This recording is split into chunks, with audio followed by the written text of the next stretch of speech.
دسکتاپ وقتی باز میکنید با یه چنین صفحه روبرو میشید. به این صفحه میگه صفحه استارتر پیج. خب تو بخش اول از سمت چپ اینجا بخشی که اکسس دینایتشون به خاطر آی پی ایران است بسته شده. اینجا شما میتونید ویدیو و اون بخش ترینینگش رو داشته باشید که وصل میشه به وبسایت خود tableau.com و میتونید به راحتی از اون آموزش‌ها استفاده بکنید. بخش بلاگاش هستش و اون آپدیت‌های جدید و فیچرهای جدیدی که به نرم افزار تو ورژن‌های قبلی یا ورژن‌های بعدی قراره اضافه بشه رو میتونید به راحتی بخونید. وسط بخشیه که یه بخش اوپن داره که شما میتونید اینجا پروژه ها رو ببینید، پروژه‌ای که کار کردید، هر کدومو که نیاز داشتید میتونید اینجا پینش کنید و براتون اول قرار بده و سریعتر بتونید پیداش بکنید. کمک میکنه که زودتر به اون نقطه‌ای که میخواید برسید. توی کویک استارت هم براتون چند تا ویژوالایزیشن قرار داده، میتونید از اینا استفاده بکنید و میتونید الگو بگیرید که چجوری کار شده و به راحتی میتونید ازشون ایده برداری بکنید. سمت راست ما یه بخش کانکت داره که تابلو سرور هستش که این به صورت دوباره هم به صورت کلود و هم به صورت آن پراویس، یعنی تابلو سرور لوکال میتونید بهش آدرس رو بدید وصل میشه و خب با یوزر کریئتور شما میتونه راه اندازی بشه. این بخش راه اندازی سرورتون فقط آی پی یا آدرس رو بهش بدید با یوزر پسی که داره به صورتی، حالا یا ادمنستریتور هست که حتما باید کریئتور باشه که اجازه استفاده از تابلو دسکتاپ رو بهش بده. پایینتر توی فایل ها اکسل هستش، تکست فایل ها هستن با پسوند CSV، جیسون فایل ها هستن که خب ما بخشی میتونیم از اطلاعات شبکه اجتماعی استفاده بکنیم. مایکروسافت اکسس هستش، PDF هستش. شما یک فایل PDFی دارید، با همدیگه موضوع رو میریم چک میکنیم. PDFی هستش که مثلا تو صفحه 300مش یه جدولی وجود داره، شما نیاز اون جدول رو حتما داشته باشید.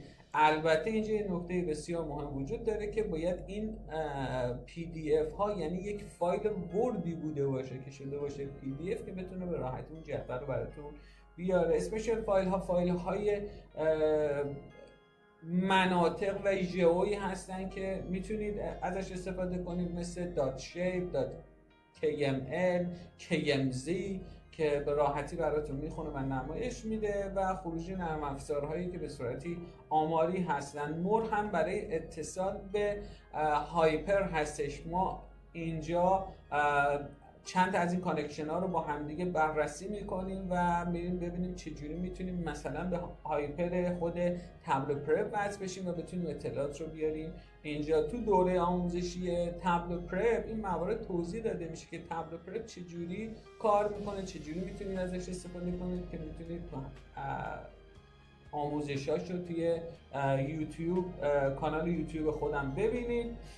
توی سرور خب مای اسکیول هستش، اوراکل هستش. بیشترین کانکشن هایی که هست رو اینجا براتون قرار داده، از جمله مایکروسافت سیکوئل سرور. وقتی مور رو میزنید با یه دنیا کانکشن روبرو میشید. کانکشن های بیشتری رو بهتون میده که میتونید ازش استفاده بکنید. هر کدومو که خاصی روش کلیک کنید یک بخشی بهتون فایل یا متصلتون میکنه به اون وبسایتی که بتونید کانکتورش رو بگیرید و نصب کنید، که معمولا مثلا ما برای مبحث خود مونگو دی بی شما وقتی وصل میشید مونگو دی بی اطلس رو بهتون آدرس میده که از تو وبسایت خودش بگیرید، نصب کنید، فایلاش رو تو بخش کانکشنش قرار بدید و بعد اون به راحتی میتونید این کار رو انجام بده.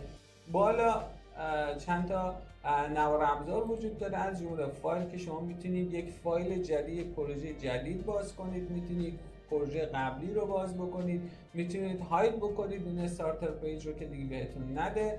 ریپوزیتوری لوکیشن ها هستش و اون فایل هایی که قبلا باز کردید رو بهتون اینجا نمایش میده. و اگزیت هست که میتونید خارج بشید. بخش دیتاش که الان و بسته است چون من به هیچ دیتایی وصل نشدم. سرور میتونید به سرور وصل بشید، میتونید ورکبوک رو از سرور باز بکنید، یا بخش تابلو بریچ برای اتصال تابلوتون به مبحث کلود استفاده میشه. و خب اینجا هم از تابلو پابلیک میتونید از یوزرتون استفاده بکنید و از همینجا رو تابلو دسکتاپ مستقیم انتشارش بدید روی تابلو پابلیک. تابلو پابلیک یک نرم افزاری داره به صورت رو سیستمتون نصب میشه به اسم تابلو پابلیک، رایگانه کاملا، اما تو کانکشن هاش زیاد کانکشن زیادی ندارید و محدوده به فایل اکسل و خب به فایل CSV دیگه بیشتر از این بهتون اجازه نمیده استفاده بکنید. خب تو بخش هلپش هم که مشخصه. برای قدم اول ما میریم چیکار میکنیم؟ وصل میشیم به مایکروسافت اکسل، یک فایل اکسل رو میاریم ببینیم چجوری میتونیم ازش استفاده بکنیم.